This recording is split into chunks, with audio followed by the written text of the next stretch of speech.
నమస్తే. ప్రస్తుతం ఏపీ, తెలంగాణలో కూడా అనేక రకాలైన వాగ్వివాదాలు మామూలుగా లేవు. అసలు ప్రతి చిన్న విషయాన్ని కూడా భూతద్దంలో పెట్టి చూసినట్లుగా సంబంధం లేకుండా పెద్ద పెద్ద నాయకులు కూడా దానిపైన మాట్లాడతారు. ఆ రియాక్షన్లు, కౌంటర్లు ఇట్లాంటివన్నీ జరుగుతూ ఉన్నాయి. ఇందులో ప్రధానంగా ఇడుపాయితం అనే సినిమా ఒకటి రావటం, సోషల్ మీడియాలో ఎవరో దాని గురించి ఒక పోస్ట్ పెట్టడం, ఇక దానికి కొంతమంది నాయకులు వేరే లెవెల్లో కౌంటర్లు ఇవ్వటం, దానికి అది చివరికి రాష్ట్రాల మధ్య నిప్పు రాగిల్చేలాగా ఉంది పరిస్థితి. ఈ అంశాలపైన మనతో మాట్లాడటానికి ప్రముఖ ఉద్యమకారులు అయినటువంటి చలసాని శ్రీనివాస్ గారు నమస్తే అండి. నమస్కారం. అందరూ నమస్కారం. సార్, ఇడుపాయితం ఒక సినిమా, అది ఆ టైటిల్ పైనే తీవ్రమైన వివాదాలు వస్తున్నాయి. అసలు దీనికి గల కారణాలు ఏంటంటారు? 13.5 కోట్లు తెలుగు జాతి డిస్కస్ చేయాల్సిన, మనం మాట్లాడాల్సిన విషయాలు అనేక ఉన్నాయి. అలాంటిది అన్ఫార్చునేట్ ఇవాళ ఎవడో ఒక పనికిమాలిన ఆయన పనికొచ్చేవాడు, మిగతా వాళ్ళు పనికొచ్చాడు. ఈ విషయంలో మాత్రం ఒక తెలుగు భాష అంటే అసలు ఏమాత్రం అవగాహన లేని అతను ఈ 13.5 కోట్ల మంది తెలుగు ప్రజలు ఎవడో ఒకడు, ఇద్దరో ముగ్గురో మ్యాక్సిమం ఎవడో రాస్తాడు. దాని మీద ఒక జాతీయ ఇష్యూ, అంతర్జాతీయ ఇష్యూగా అమెరికా నుంచి కూడా వస్తే ఎవరు, తెలంగాణ, రాయలసీమ, ఇంత దుర్మార్గంగా విషం చెమ్మటం, బూతులు తిడతాం, కులాలను తిడతాం, మతాలను తిడతాం, ఏంటి దౌర్భాగ్యం అండి అసలు. ప్రాధాన్యత మర్చిపోయి పచ్చి రాజకీయ స్వార్థం ఇంకోటి నాకు తెలియట్లేదు. ఎందుకంటే ఇంకా విచిత్రం ఏంటి, other side of the coin, ఈ సినిమాలో పబ్లిసిటీ కోసం నిర్మాతలు చేస్తున్నారనేది ఇంకొక ఆరోపణ. ఓహో, ఇది అది ఇప్పుడు చాలా సాధారణ అయిపోయింది. మీద అట్లా కావాలని చెప్పి వాళ్ళ స్నేహితులతో ఒక కాగితం ఏం చేస్తే పబ్లిసిటీ కోసం లేదా అది ఉండడానికి ఛాన్స్ తక్కువ ఉంటాయి అనుకో. ఎందుకంటానంటే ఆ నిర్మాత మా ఊరే, బన్నీవాస్ గారిని పాలకొల్లండి. సహ నిర్మాత ప్రముఖ దర్శకుడు సుకుమార్ గారిది రాజోలండి, ఈస్ట్ గోదావరి. అవును. యనగమాల ఉంది అల్లు అరవింద్ గారు, పాలకొల్లు. చెప్తున్నాను, నిర్మాతలు అందరూ అక్కడే, అలాగే మిగతా అనేక పనిచేసిన వాళ్ళందరూ. అందువలన విచిత్రంగా ఉంది ఏంటంటే అసలు ఎందుకు ఒక విషయం. రెండో విషయం, వేర్పాటువాద రాజకీయ నాయకులకి వాళ్ళ అవకాశం ఉన్నట్టుంది. పాపం కొంతమంది యనగమాల జనాలు పెట్టినట్టున్నారు. ఒకటి మాత్రం చెప్తున్నా, ఇడుపు కాగితం అనేది పట్టు విడుపులు అంటారు కదా. అవును. మన ఊళ్ళో ప్రతిరోజు వాడుకుంటాం. అవును. ఇడుపు అనేది అచ్చమైన మంచి గొప్ప తెలుగు పదం. నేను చాలా చోట్ల హెల్త్ క్యాంపులు, సేవా కేంద్రాలు పెట్టినప్పుడు మహబూబ్నగర్ జిల్లా అమరాబాద్ ఫారెస్ట్లోకి, చెంచులగూడాల్లోకి వెళ్ళే చెంచు పెంటలు అంటారనమాట. అక్కడికి వెళ్ళినప్పుడు సర్వీస్కి, లేకపోతే ఆదిలాబాద్లో గోండ్లోన్ దగ్గర కానీ, లేదంటే భద్రాచలం జిల్లాలో అక్కడ వెళ్ళినప్పుడు చాలా చోట్ల, అలాగే మంచంగుట్, శ్రీకాకుళం, విశాఖపట్నం, విజయనగరం ప్రాంతాల్లో, అనేక ప్రాంతాల్లో, తిరుపతిలో తిరిగినప్పుడు కానీ, గ్రామీణ ప్రాంతాలకు వెళ్ళినప్పుడు అద్భుతమైన పదాలు వాళ్ళ దగ్గర ఉండేవాళ్ళు. మనం కోల్పోయాం చాలా వరకు. అవును. మీరు శ్రీలంక వెళ్ళినప్పుడు తెలుగు వాళ్ళ మూలాలు ఎత్తుక్కుంటే వెళ్ళాం. తమిళనాడులో చాలా మంది ఇళ్లలో మాట్లాడతారు, చూసారా? కోయంబత్తూరు, విరుద్ధనగర్, శివకాశి ప్రాంతాల్లో అచ్చ తెలుగు పదాలు బతుకున్నాయి. మనం ఏదో భోజనం అంటాం, భోజనం అనేది సంస్కృతం. అసలు మనం మాట్లాడే పదాల్లో చాలా వరకు ఇవాళ ఫ్రెంచి, పార్సీక అంటే పార్సీ పదాలు, ఇంగ్లీష్ పదాలు, సంస్కృత పదాలు ఇవన్నీ చేరిపోయినాయి. అవును. తెలుగు అనేది గొప్ప భాష, అనేకమైన దాంట్లో ఉన్న పదాలని తనలో ఇముడ్చుకుని తన సంపదగా కూడా పెంచుకుంది. గొప్ప విషయం. ఇవాళ కొంతమంది అతను మాట్లాడిన దాని మీద ఎవరో ఒక పోస్ట్ పెట్టాడు, ఇడుపు కాగితం అంటే తెలుగులో డబ్బింగ్ ఉంటుందా అని. వ్యంగ్యం వెటకారమే తెలియక పెట్టాడు. వెంటనే కుప్పలుగా ఆయన మీద ఒక విద్వేషం, కోస్తా రాయలసీమలో అది ఒకటి పెడితే దానికి ప్రాంతాలను ఎందుకు తీసుకొస్తారు? అదే కదా. మేము అలాంటి ఛాలెంజ్ చేయటం. ఇప్పుడు ఇంకోటి, యాసని అనేక యాసలు, అనేక పలుకుబడులు మన యొక్క తెలుగు భాషను సంపన్నం చేసాయి. ఆదిలాబాద్లో ఇప్పుడు కరీంనగర్ జిల్లాలో పిసపిస నిజామాబాద్లో మాడతారు, అది మహబూబ్నగర్లోను, ఖమ్మంలో అర్థం కాదు. యాస కొన్ని పదాలు అర్థం కాదు. అవునవును. ఇప్పుడు శ్రీకాకుళంలో మాట్లాడే కొన్ని పదాలు అనంతపురంలో ఎట్లా అర్థమవుతాయి? అవును. అంటే దీళ్ళు ఏం చేస్తారు, మా భాష పేరు పెట్టారు ప్రాంతానికి. ఇప్పుడు నాకు అర్థం కాదండి, మీరు ఇంగ్లాండ్ వెళ్ళినా, అమెరికా వెళ్ళినా, ఇండియా వెళ్ళినా ఇంగ్లీష్ అంటారు కదా. కదా మరి. అంతే కదా. అవును. లోకల్ స్లాంగ్ వేరే ఉండొచ్చు. కరెక్ట్. హిందీ అనిలో అసలు భోజ్పురి అనేది, మైథిలి అనేది, అది హిందీ అనేది చాలా తక్కువ మంది. మిగతా ఒక డైలెక్ట్స్ ఇంకోళ్ళకి అర్థం కాదు అసలు. భోజ్పూరిలో చాలా డైలెక్ట్స్ మిగతా హిందీ వాళ్ళకి 70% అర్థం కాదు. అంత మాత్రాన ఈ దుర్మార్గంగా విద్వేషం రెచ్చగొట్టి ద్వేషాలు కొట్టుకు చచ్చిపోతున్నారా? ఉర్దూ అనేది ఎక్కడ ఉర్దూ? మన హైదరాబాద్ దక్కని ఉర్దూ అన్న ఉర్దూ మొన్న పుట్టింది. హిందీ కూడా అలాంటిది. ఉత్తరప్రదేశ్లో ఉండే అవధ్ సంస్థానం అంటారు ఒకప్పుడు. దానికి ఉర్దూకి చాలా వేరు ఉంటుంది. గాలి ఎవరు కూడా పట్టలేదే. ఎందుకని? పచ్చి రాజకీయం కోసం, విద్వేషం కోసం, తమ సొంత ప్రాబల్యం పెంచుకోవడం కోసం విద్వేషం రెచ్చగొడుతున్నారా? మనం అందరం ఎవరన్నా సరే ఒక ప్రాంత యొక్క యాసని గేలు చేయడానికి వ్యతిరేకిద్దాం. సంపద అండి, మన తెలుగు జాతి సంపద. ఈ ఇడుపు కాగితం అనే పదం ఏ ప్రాంతానికి సంబంధించింది? అఫ్కోర్స్ మన తెలుగు రాష్ట్రాల్లో. కాగితం అనేది వాళ్ళు అంటారు ఇది ఎవరో మరకలు అని ముస్లింలు హేళన చేయడానికి మాట్లాడాడు ఒక ఆయన. ఎట్ అవుతుందండి? ఆ పేపర్ తెలుగా? పేపర్ తెలుగా కాదు కదా. కాగితం పర్షియన్ భాష నుంచి వచ్చిందనుకోండి, మనం వాడుకున్న సుసంపన్నం చేసుకుంటాం భాషలో. ఇప్పుడు కూడు, బొవ్వ అనే పదాలు తెలుగు. మనం మాట్లాడాల్సింది అదే, భోజనం కాదు. అవును, సంస్కృత పదం తెచ్చుకున్నాం. ఎందుకంటే అసలు నాకు అర్థం కాదు, వాళ్ళ ప్రాధాన్యత మర్చిపోతున్నారు. వాళ్ళు తెలుగు భాష జాతి అంటే వీళ్ళ గురించి ఏమ్మా నాకు అర్థం కాదు. ఒక యాసకు ఒక భాష ఉంటుందా? ఎట్లా అవుతుంది? ఉంటుందండి. ఇవాళ తెలంగాణ ఉద్యమం జరిగినప్పుడు అక్కడ అగ్రనాయకులు బూతులు కన్నే దారుణంగా విద్వేషం తెచ్చుకుంటా తిట్టింది కనపట్లేదు ఎవరికి. కోస్తా రాయలసీమ నుంచి 5 కోట్ల మందిలో మిగతా ప్రాంతాల్లో నివాసం తమిళనాడు అక్కడికి వెళ్ళినాడు. అక్కడి నుంచి వసతులను ఎక్కువ మంది ఉన్నారనుకోండి. అందులో 7-8 కోట్ల మందిలో ఒక్కళ్ళన్నా తిట్టారా తెలంగాణ వాళ్ళని? లేదా కోస్తా వాళ్ళని, రాయలసీమ ఒకే సహోదరులు అండి. సహోదరులు అంటే ఒకే గర్భం నుంచి, తల్లి గర్భం నుంచి పుట్టాం. అవును. ఆ రోజు తెలంగాణ ఉద్యమ సమయంలో కూడా మీకు తెలుసు ఎలాంటి ఎవరు వెళ్ళి మొహంలో ఎవరు నాకు తెలియదు, అసలు ఎవరు చూడలేదు. ఆ ఉద్యమం జరిగేటప్పుడు మనం అంటే ఎంత సంయమనంతో ఉండాలంటే, మీరు అన్న మీ తమ్ముడు వస్తాడు, వచ్చి నేను విడిపోతాను ఉమ్మడి కుటుంబం అంటారు. మీకు ఇష్టం లేదు. అరే నేను ఇంత కష్టపడ్డాను, నువ్వేమో రోడ్డు మీద భూమి ఉంది, నువ్వు వదిలిపోతే నేను ఎట్లా బతకాలరా, నీ ఇల్లు ఎందుకు అన్నా అనుకోండి. లేదు నేను విడిపోతాను. మీరు ఒప్పుకోలేదు. ఒప్పుకోపోతే మిమ్మల్ని తిడతాడు.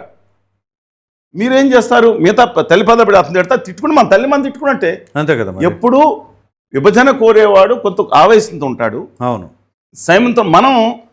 సంయమనంతో ఉండాలి అనేది కామన్ సెన్స్. అది అతను తిప్పుతాడు, అది వేరు.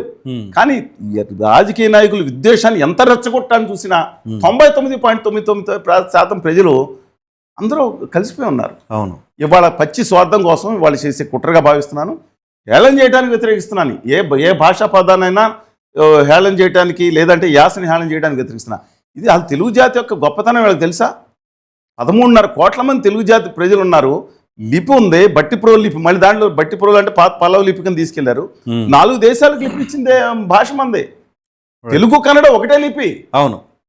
అలా మనం ఎక్కడికి వెళ్ళిపోతున్నాం? 8 రాష్ట్రాల ముఖ్యమంత్రి చేసిన వాళ్ళం, శ్రీలంకని పరిపాలించిన వాళ్ళం, అనేక దేశాలు సామ్రాజ్యం, వియత్నాము, తెలగ బాతు శాసనం అని ఒకటి ఉంది, ఇండోనేషియాలో ఉంది. శ్రీవిజయ మహాసామ్రాజ్యం, శ్రీ విజయుడు మహాసామ్రాజ్యంలో చేసినప్పుడు తెలగ బాతు శాసనాలు ఉన్నాయి.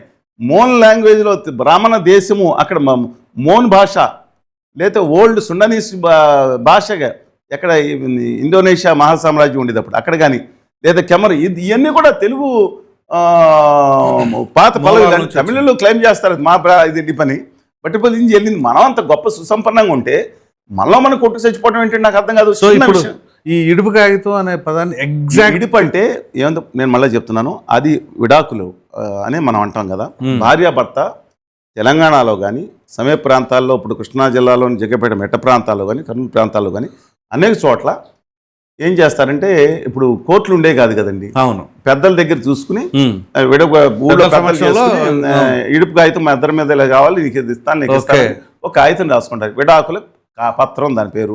ఆ పత్రం అనేది మనం అక్కడి నుంచి ఎత్తుకొచ్చాం, బయట నుంచి చెప్తున్నాను. కానీ ఆ ఇడుపుకు చక్కటి పదం అది. దాన్ని విమర్శించాల్సిన అవసరం ఏంటి? ఓకే. ఇప్పుడు ఆంధ్ర పోరి అని విభజన అయిన తర్వాత సినిమా తీశారు చాలా దారుణంగా. అందులో పూరి జగన్నాథ్ గారు లేదా ఆమ్లెట్ అప్పారావు గారు ఎవరెవరు ఉంటారు, వాళ్ళ సంగతి వదిలేద్దాం. కానీ అప్పుడు దాన్ని గొడవ చేద్దామంటే నేను వద్దని చెప్పాను. దాన్ని ప్రచారం చేసినట్టు వద్ది, నిర్లక్ష్యం చేయండి చెప్పా. కోర్టుకు వెళ్ళాడు ఒక ఆయన, నగరేష్ గారిని, వద్దని చెప్పాను. ఇప్పుడు అయితే ఈ పదానికి ఇప్పుడు కల్వకుంట్ల కవిత గారు మాట్లాడేది ఏంటి? పవన్ కళ్యాణ్ గారి పేరు ఎందుకు వచ్చింది అక్కడ? వీళ్ళకి అంటే ఇద్దరికే ఏదో అనకూడదు, కానీ ఏం గొడవ ఉందో, తరతరాల శత్రుత్వం ఉందో తెలియదు. కానీ లాస్ట్ టైం అన్నారు ఎప్పుడో ఎన్నిక 2014లో సీరియస్గా మనం ఇష్యూ నడుస్తున్నప్పుడు కామెడీగా వచ్చి అని చాలా ఎందుకు అందాం ఏమంటే ఆయన విడాకులు ఇచ్చుకున్నారు లేదా అవసరం అండి అంటే హేళన చేయటానికి నేను సమస్య మీద మాట్లాడండి సహేతుకంగా విమర్శించండి. ఇప్పుడు మీ నాన్నగారు ఏం చెప్పారు, మేము అదే బీహార్ నుంచి వచ్చాము అని చెప్పి మేము పద్మనందులో వచ్చామని మీ నాన్నగారు స్వయంగా ఒక పెద్ద ఇంటర్వ్యూలు ఇచ్చినప్పుడు చెప్పారు. మీ కొంతమంది బంధువులు విజయనగరం ఉన్నారు. అది నేను చెప్పినవి కాదు, నేను అడుగుతున్నాను ఎక్కడి నుంచి యాస నుంచి ఎక్కడికి వచ్చారు? ఇవాళ తాడిదిప్పిడిత వర్గాల గురించి మాట్లాడారా? అసలు ఇంకా విచిత్రం ఏంటంటే నాకు సమస్యలు నిన్న మాట్లాడిన వాళ్ళు దేని మీద మాట్లాడాలి తెలుసా?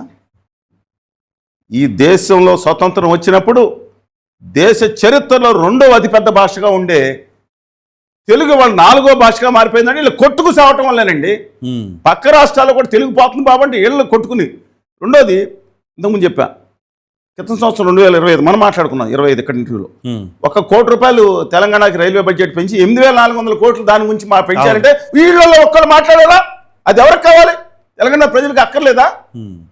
వీళ్ళు కొట్టుకున్నారని చెప్పి మళ్ళీ ఈ సంవత్సరం తెగించి 117 కోట్లు మాట్లాడించి వాళ్ళకి ఇచ్చి గత 3 సంవత్సరాలు 60 కోట్లు వాళ్ళ ముద్దులు ఊరికేసుకున్న రైలుకో లేకపోతే దానికి ఒక్క రాష్ట్రానికి కేటాయించి తెలంగాణకు 10,000 కోట్లు ఇస్తే ఎందుకు మాట్లాడింది? నేను మాట్లాడుతున్నా కదా.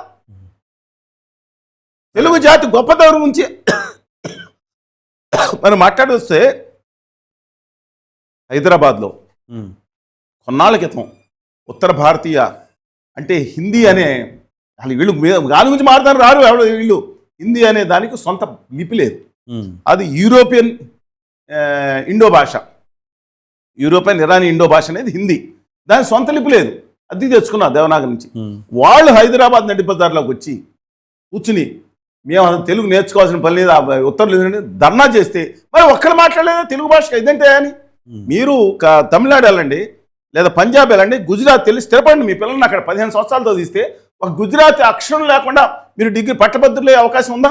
లేదు.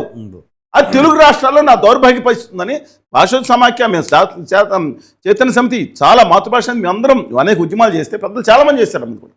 ఆ తర్వాత మంత్రి గారు 2003లో తెలిసిన మిత్రులు ఉన్నారు, ఏమండి మీరు ఇలా చేస్తే చరిత్రలో అంతేనంటారని పాపం చొరవ తీసుకుని ఒక ప్రభుత్వ ఉత్తర్వు 86 ఇచ్చారు. ఏమని? ఇక్కడ అంటే మొత్తం తెలుగు మీడియంలోనే కాకుండా మీరు ఒక భాషగా అన్నా అంటే ఒక సబ్జెక్ట్ కన్నా ఒక తెలుగు అభ్యసి ఒకటన్నా ఉండాలని ఒక కనీసమైన ధర్మం నిర్వర్తించి మళ్ళీ అందరూ వచ్చి ఇది కాదు సార్ కష్టమవుతుంది సంవత్సరం వారే ఉంటే 6-7 సంవత్సరాలు అవకాశం ఇచ్చారు. ఏది ఆ విద్యార్థులు మీ ఇష్టం వచ్చిన భాష నేర్చుకోండి. కానీ ఆ తర్వాత ఒక సబ్జెక్ట్ నేర్చుకొని పెడితే 2026లో ఇది ఇచ్చి 22 సంవత్సరాల తర్వాత నిన్న ధర్నా చేస్తే వాళ్ళు వచ్చి హిందీ వాళ్ళు వచ్చి ధర్నా చేస్తే తెలుగు వాడు ఒక్కటి దీని గురించి మాట్లాడా నీ భాష చచ్చిపోతుందయ్యా. అది యాస తెలంగాణ అన్నా, కోస్తా అన్నా, రాయలసీమ అన్నా, నీ భాష చచ్చిపోతుందయ్యా. దాని గురించి మాట్లాడతానికి రాలేదు. సయ్యమని వీళ్ళందరూ వాళ్ళు మా ఇష్టం అని చెప్పి అమిత్ షా గారు మాట్లాడితే రాలేదు. కోస్తా రాయలసీమ వాళ్ళ మీద పడతారు కొంతమంది. అయినా వీళ్ళకేం పేరంటే ఇక్కడ రాయలసీమ వీళ్ళకి మొన్న నన్ను పెట్టిన వీళ్ళకి చరిత్ర తెలుసుందా? ఏం మాట్లాడతారు వీళ్ళు? రాజకీయ పార్టీలు కొట్టుకుని తెలంగాణ సోయి వీళ్ళకని తెలుసు. తెలంగాణ సోయి లేకపోతే వీళ్ళకి నాలెడ్జ్ ఉంటాయి కదా సన్న మోకకి. వాళ్ళకేం తెలుసు అండి? నేను ఇదే గొడవ జరుగుతున్నప్పుడు రెండింటి మీద భావోద్వేగాలు పెంచి నేను ఒకటి మాట్లాడాను. ఆంధ్ర కూడా నేను గట్టిగా మాట్లాడుతున్నాను.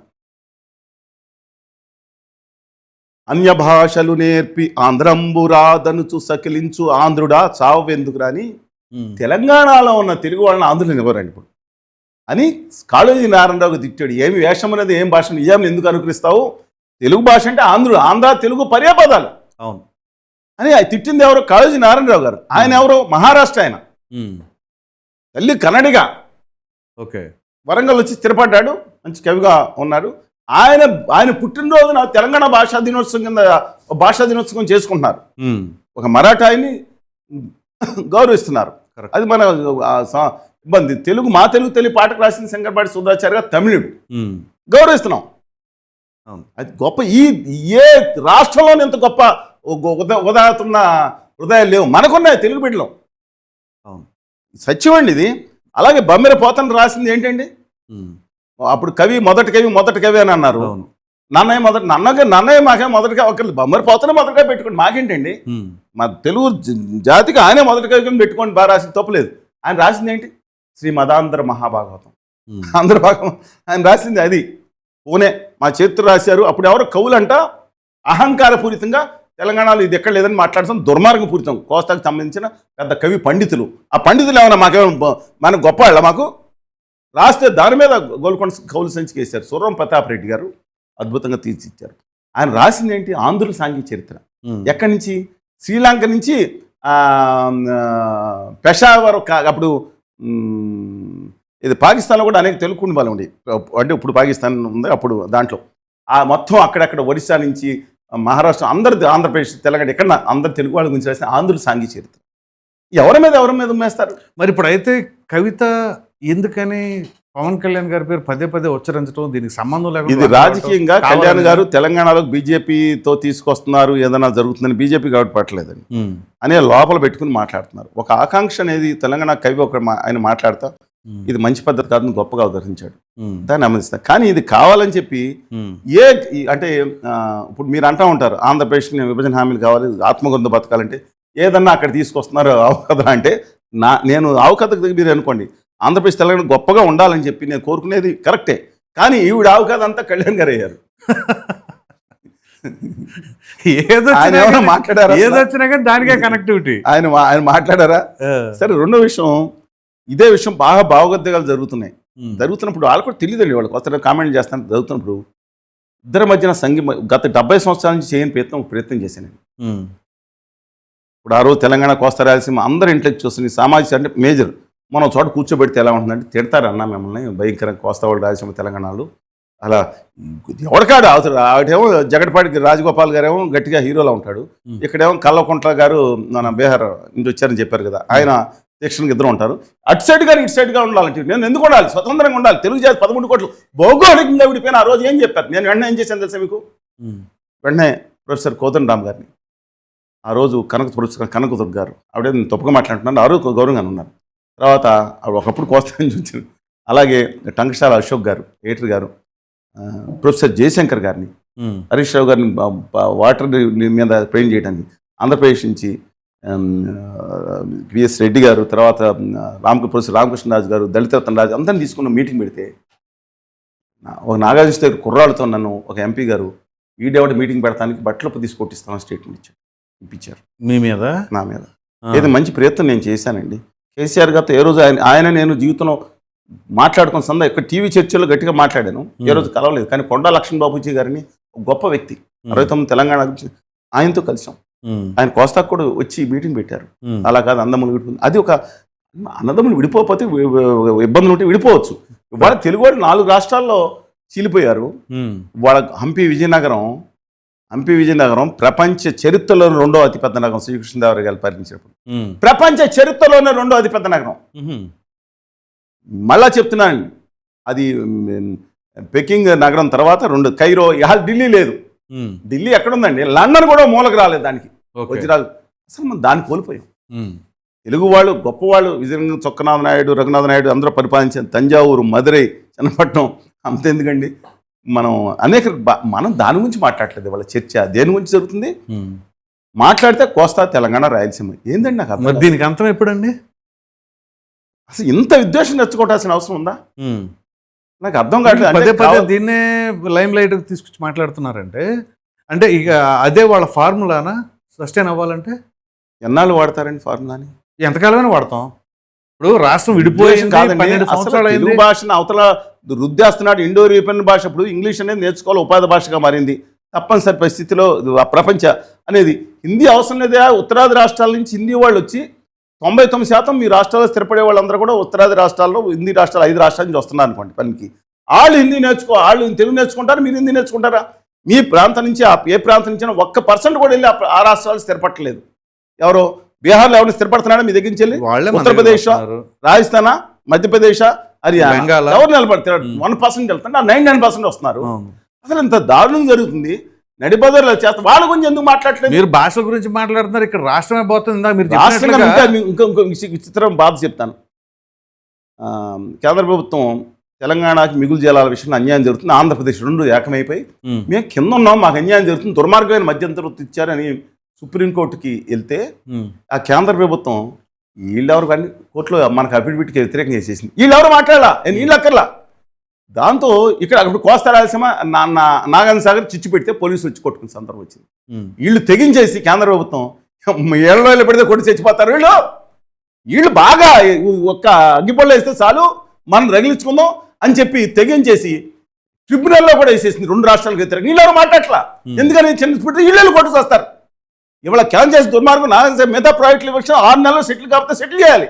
అదే కదా, ఇవాళ వరకు సెటిల్ చేయట్లేదు. ఎందుకంటే వీళ్ళు రావణ కష్టం ఇస్తాం, రగుల్చుకుందాం, ఆ రావణ కష్టంలో చిత్తుమంట కాల్చుకుందాం, లేకపోతే ఆ వేడి నెగలు పుట్టించుకుని దాంట్లో చక్కగా చలి కాల్చుకుందాం అనే ఉద్దేశంతో దుర్మార్గం వ్యవహరిస్తారు. దాని గురించి ఎందుకు మాట్లాడలేదు? తెలంగాణకి 12 సంవత్సరాల నుంచి బడ్జెట్లో అన్యాయం జరుగుతుంది. ఆంధ్రప్రదేశ్కి విభజన హామీలు ప్రత్యేక వీళ్ళెవరు మాట్లాడట్లా. ఈ 2 కొట్టుకునే వాళ్ళు ఎవరు?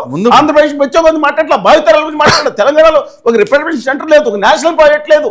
12 సంవత్సరాల నుంచి బడ్జెట్లో అన్యాయం జరుగుతుంది, భాషకు అన్యాయం జరుగుతుంది. అంటే లేదు మీరు కొట్టుకుంటే రైమని వస్తారు, అక్కడ తెలుగు అక్కర్లేదని హైదరాబాద్ నడిపడినాడు ఉద్యమం చేస్తారు. ఒక్కరు వచ్చిన సందర్భాలు లేవు. పాపం రమణాచారి గారు, లేకపోతే వసుంధర్ రెడ్డి గారు, తర్వాత మిగతా మిత్రులు, ఈ జయరాజు గారు లాంటి గొప్ప కవులు ఉన్నారండి తెలంగాణలో.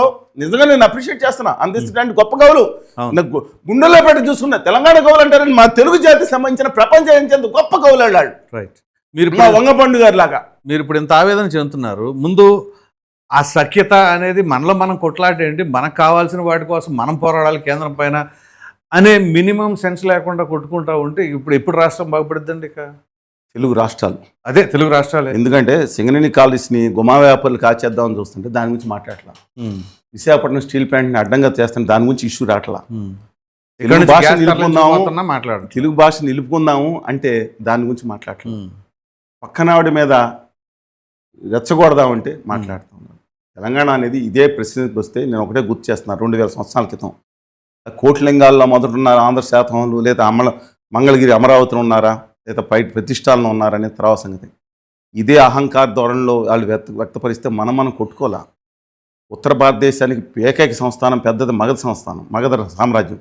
మగధ సామ్రాజ్యాన్ని తుత్తుతున్నెల కింద చెత్త కొట్టి దాన్ని పాలించిన చరిత్ర మన తెలుగు వాళ్ళదే.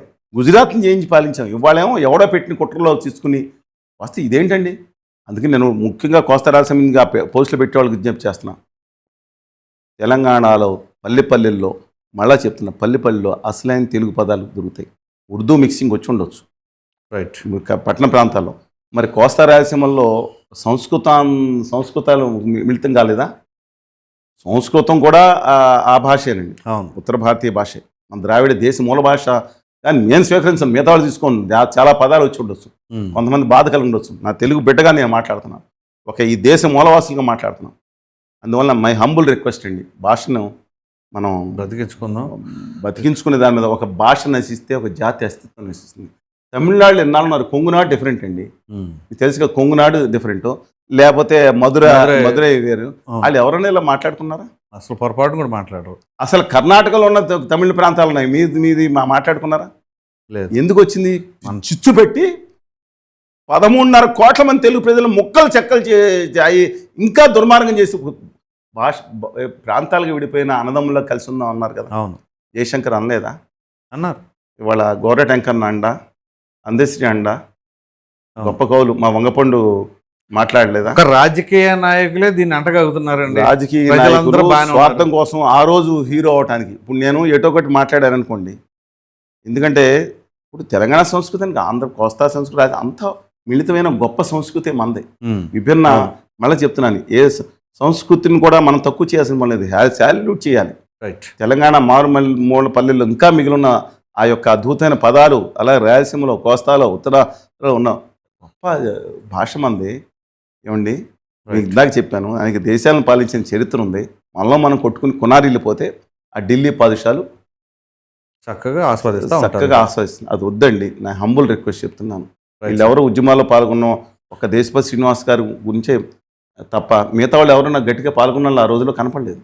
ఇప్పుడు అవకాశం కొద్దీ మళ్ళీ వాళ్ళ బాసులు వెనకమాల ఎవరున్నారో వాళ్ళని లేపించడానికో ఎవరు చేస్తున్నారు. ఇది మంచి పద్ధతి కాదు. అందుకని దయచేసి కేటీ రామారావు గారు కూడా విజ్ఞప్తి చేస్తున్నాను. మీరు అలాగే అక్కడ కోస్తా రాయలసీమలో ఉన్న కొంతమంది నాయకులు ఎవరి పేరు దయచేసి మీరు తెలుగు జాతి ఔన్నత్యాన్ని పెంచడానికి ప్రయత్నించమని. Thank you. నమస్కారం.